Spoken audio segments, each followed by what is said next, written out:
how the Freedmen Reparations Fund Trust shields our communities from gentrification. The trust model that secures land, culture, and legal standing for verified freedmen.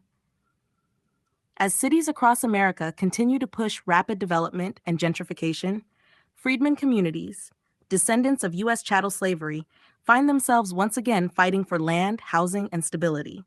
For decades, promises of inclusion have fallen short, and informal efforts to organize have struggled against legal systems built to ignore our claims. But the Freedmen Reparations Fund Trust changes that. This isn't just another nonprofit or advocacy campaign. It's a private legal trust and cultural governance body with the jurisdictional standing to intervene, not just talk. 1. Landholding and title protection. The FRFT is positioned to hold land in trust for freedmen beneficiaries, shielding it from speculative buyers and eminent domain takings. This means land can be held collectively under protected status. Verified freedmen can receive protection from displacement through trust-designated land projects. The trust can challenge unlawful property seizures through its legal advocacy arm, the American Freedmen Legal Fund. 2. Enforceable cultural jurisdiction. Most local displacement battles are lost because community identity is not legally protected. The FRFT has publicly declared jurisdiction over cultural and historical naming systems related to slavery-based identity, as recognized by federal FOIA acknowledgement and cultural trademark licensing.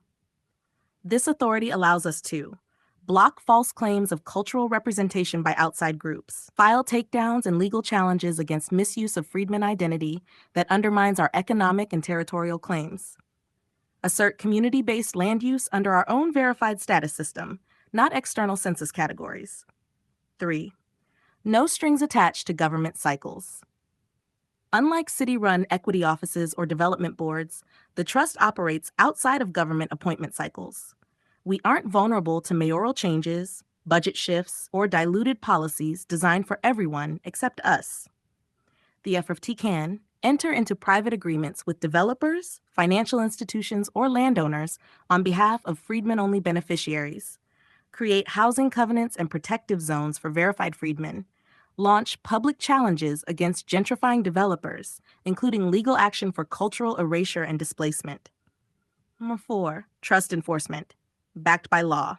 We've already begun enforcing these rights. The trust has issued DMCA and Lanham Act takedown notices, secured exclusive trademark licensing over freedmen naming systems, and established a documented governance infrastructure that includes declarations of naming rights and symbol protection, affidavits of cultural classification authority, U.S. Treasury FOIA acknowledgments, binding non-commercial enforcement agreements. These tools ensure that any effort to displace freedmen while claiming to represent us can be challenged legally and publicly. 5. Reparative urban planning on our terms. Gentrification doesn't just push us out, it rewrites our history in the process. The trust ensures that development in freedmen communities, centers verified freedmen leadership, channels funding back to the community through reparative mechanisms, protects landmarks, historical memory, and property through cultural preservation clauses tied to trust-recognized identity. Conclusion. The fight against gentrification requires more than protests. It requires legal infrastructure. Through the Freedmen Reparations Fund Trust, we finally have that. Not a seat at someone else's table, but a framework built for us, by us, with enforceable protections. If you are a freedman and not yet verified, get verified today at freedmenyetlab.freedmennation.org.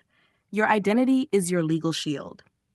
Land, identity, culture protected.